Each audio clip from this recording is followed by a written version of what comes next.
my perception is that a lot of times people talk about compassion. It seems to have kind of an external basis. It seems like I have compassion for another person. I have compassion for a starving child in another part of the world. But what I wanted to kind of gently challenge today, to just make sure that we kind of have some compassion for ourselves first, because my belief is that if we don't have compassion for ourselves, we don't have a point of reference for our compassion. When it gets placed externally without us feeling compassion for ourselves, there's something that's kind of ungrounded about it. It's kind of like there's something that's like disconnected, I guess would be a way to say it. Because there has to be, it's just like love. If I don't have love for myself, how can I truly love another? If I don't feel what I'm feeling, how can I truly feel what someone else is feeling? Empathy is kind of what we're shooting for. We want to feel with someone.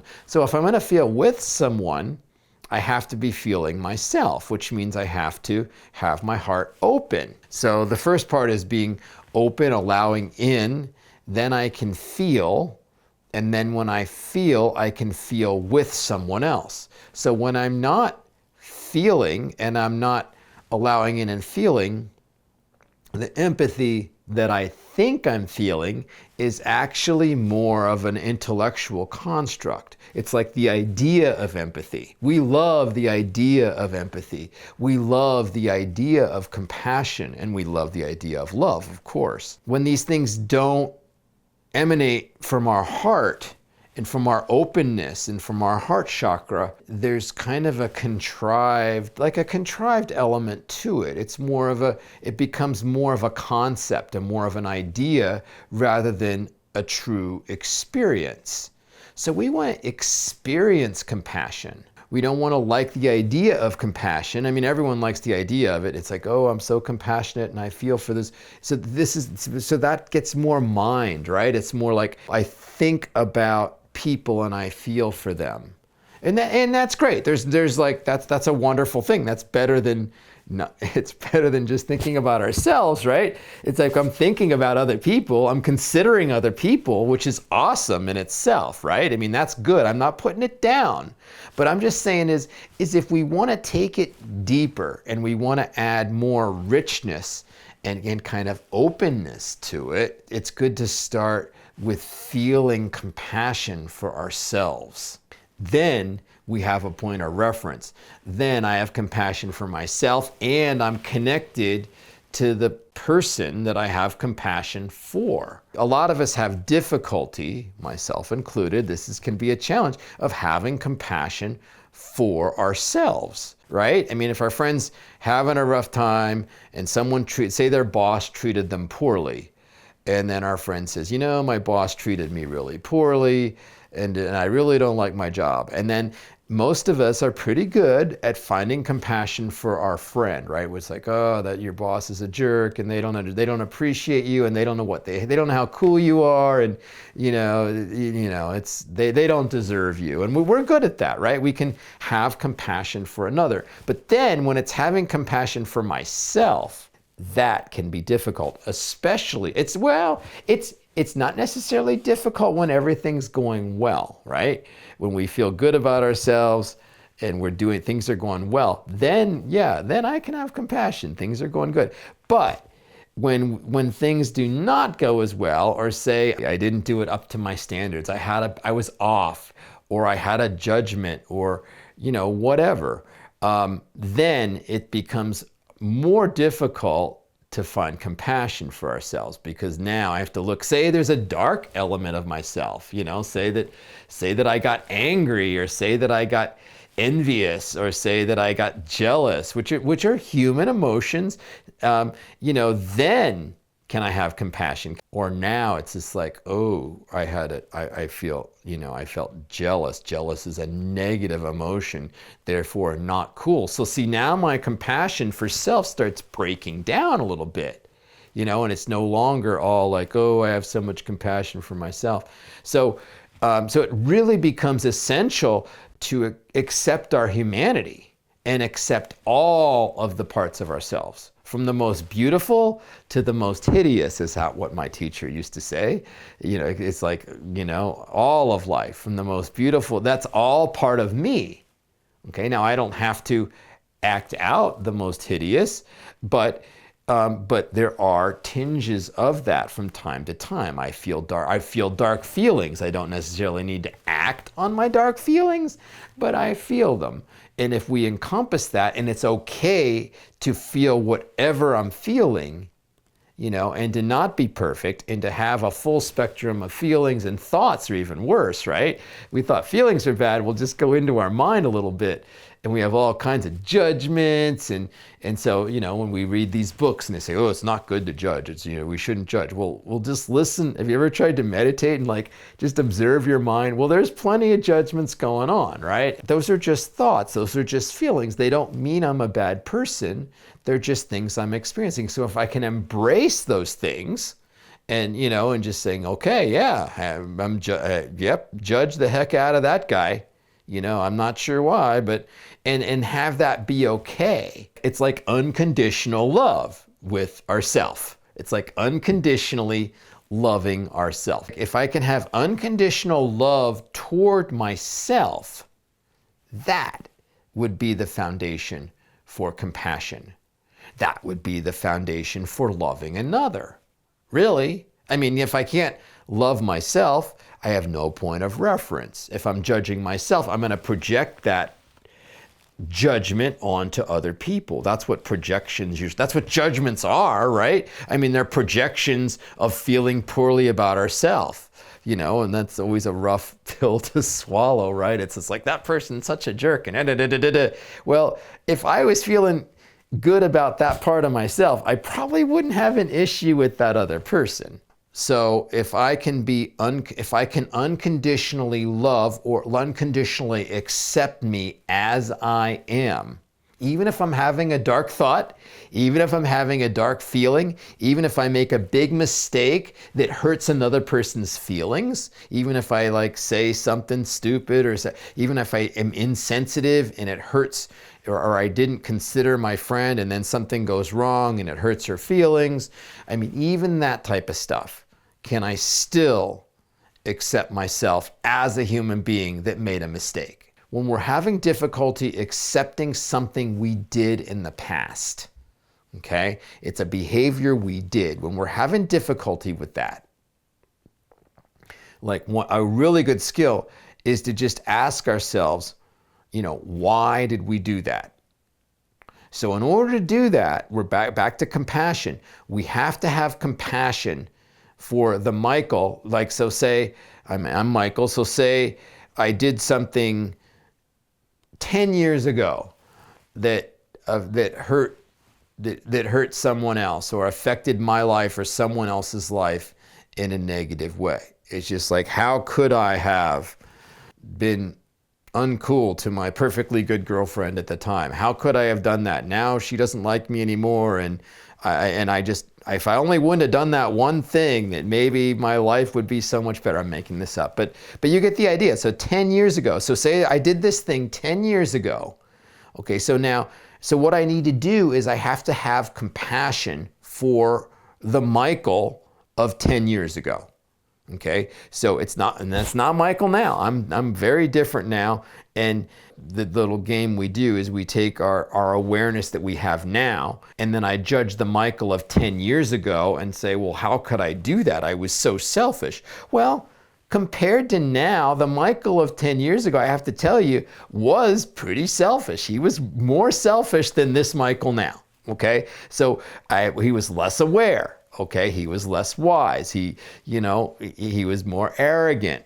So those are things, because I've grown. I mean, this is a good thing, right? I mean, hopefully the person you are now is more conscious and aware and loving and open, and compassionate than that person 10 years ago. So I have to look, it's like, okay, there was Michael 10 years ago. Okay, he's trucking along and he does this unwitting thing, and it hurts someone's feelings and it affects his life in a way that he didn't want it to. The skill is asking So why did Michael do that? Why did the Michael of 10 years ago do that? And having compassion for that Michael, much like if your friend came in now and said, you know what, I think I said something really stupid to my girlfriend and I don't think she likes me anymore. Now, what would you say? Would you say to that person, would you say, how could you be so stupid? No, you'd say, oh man, well, what a dude, like, what did you say? It's like, oh yeah, I just said this and this and this. It's like, oh man, why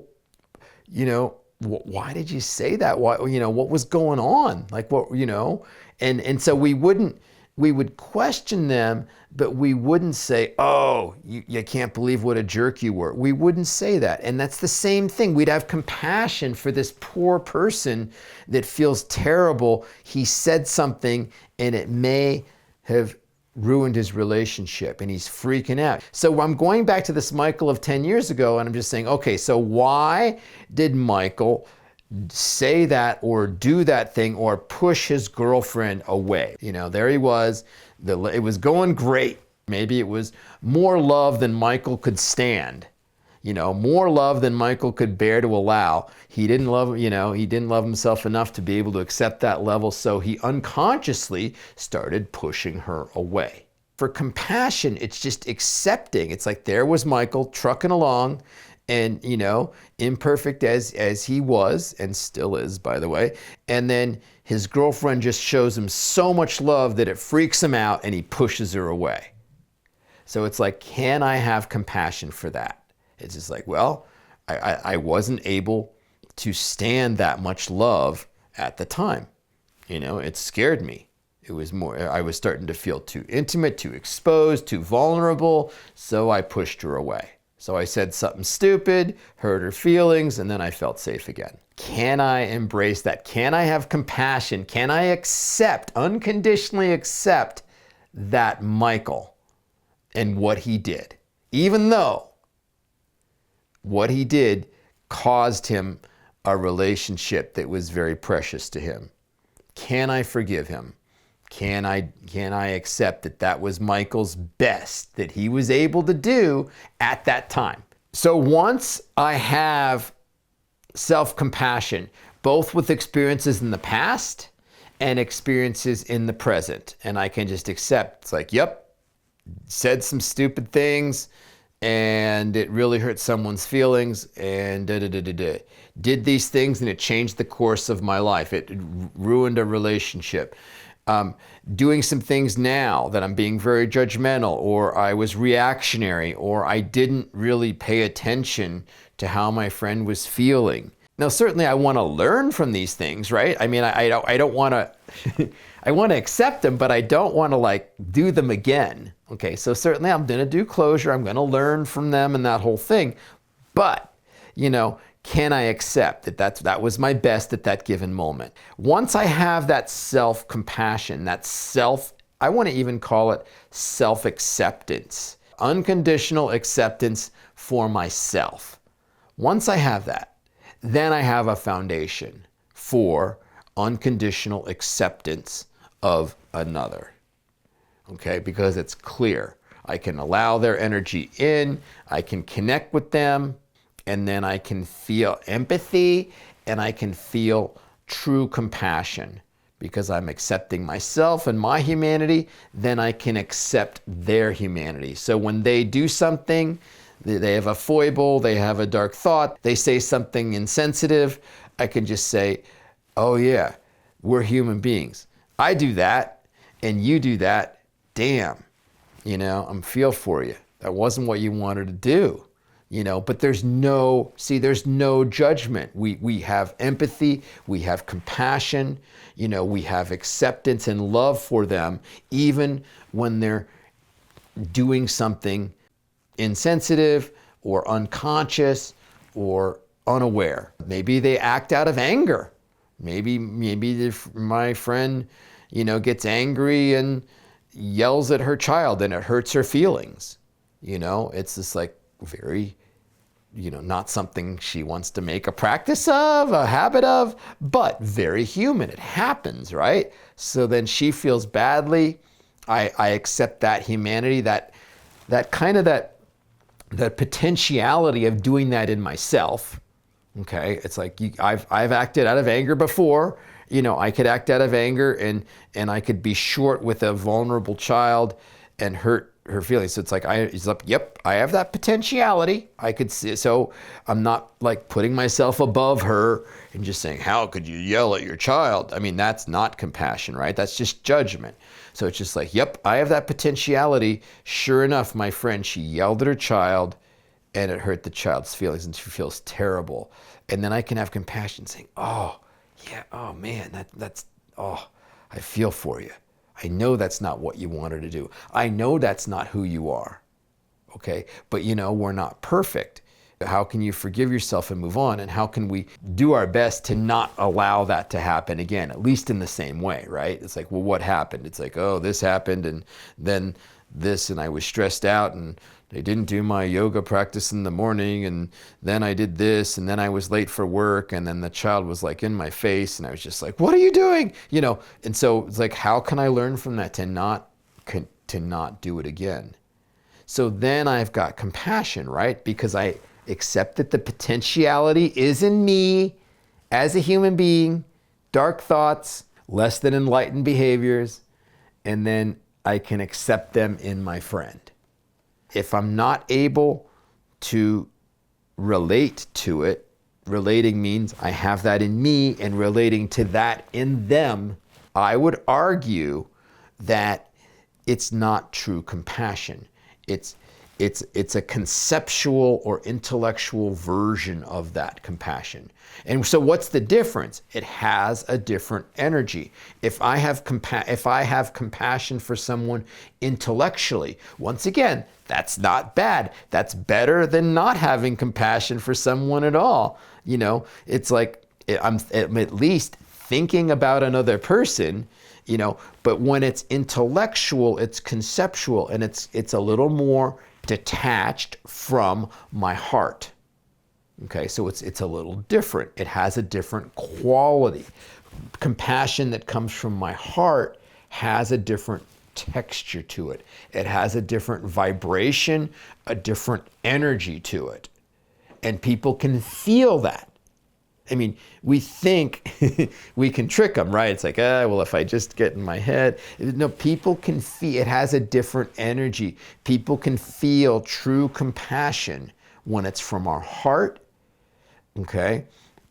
It has a different texture, a different vibration, a different energy than, I'm just going to call it like intellectual compassion. What I'm just inviting us to try doing, and myself included, is to just bring this compassion, bring this love, and bring it back into our own heart. So rather than like, it's energetically, rather than pushing that energy out, it's like, I'm having compassion for the poor child that blah blah blah blah blah, that was mistreated by his mother.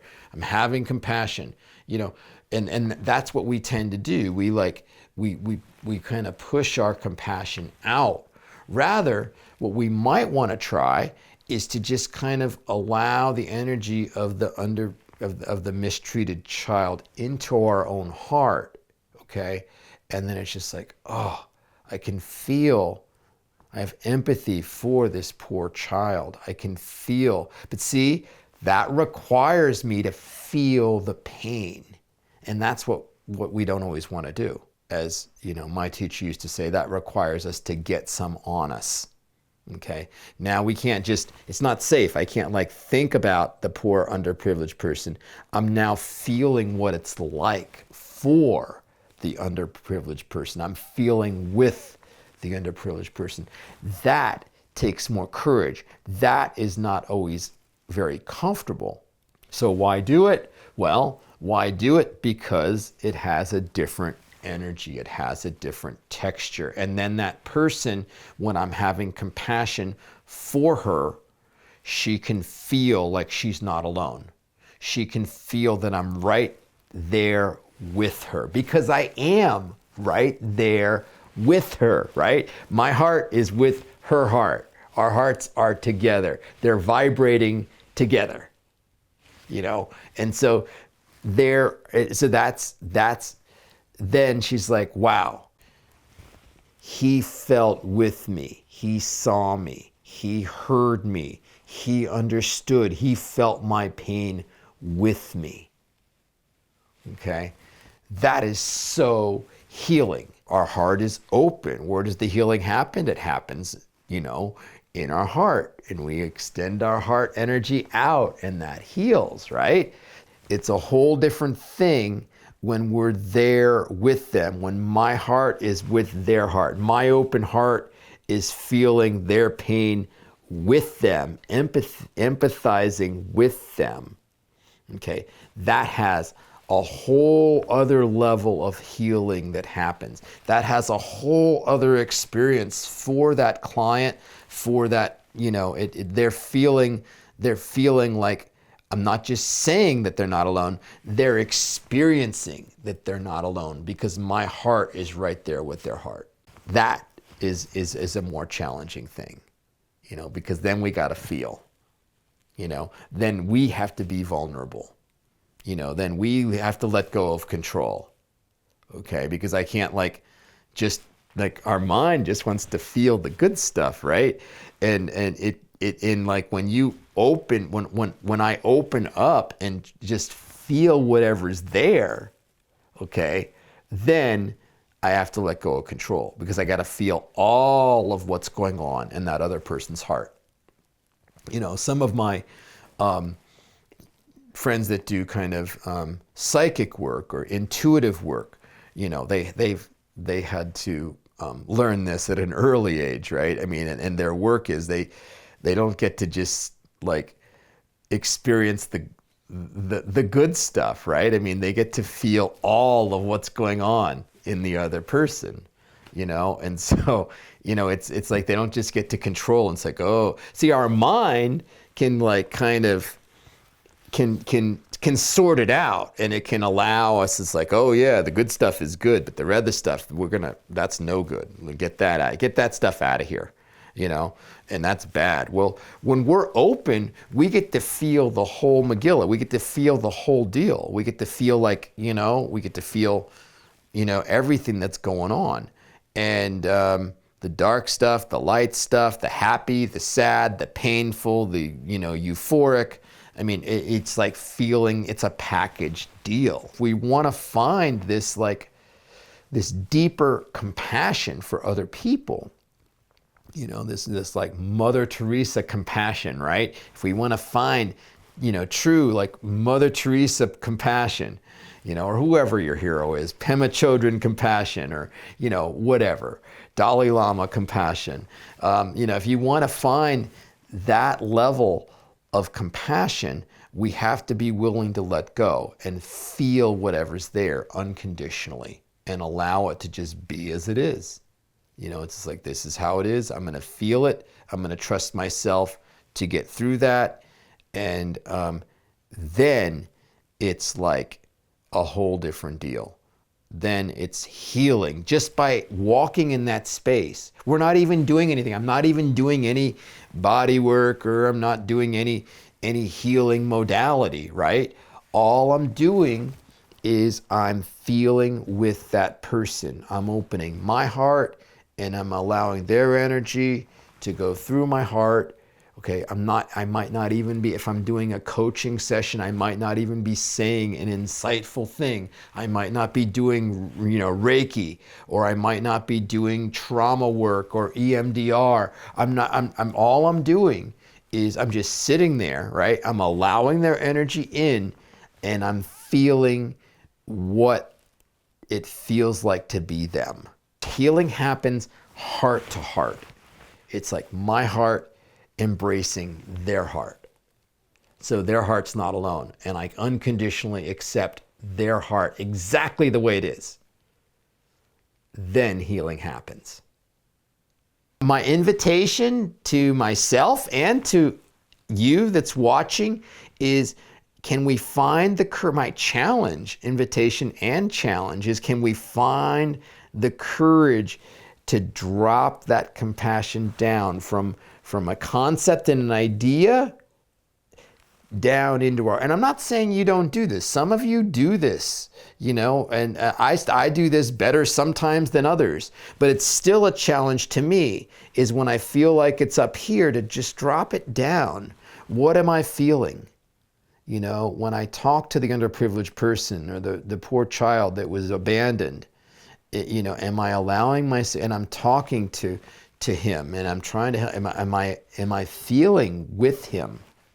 Or am I staying safe and processing it from my intellect?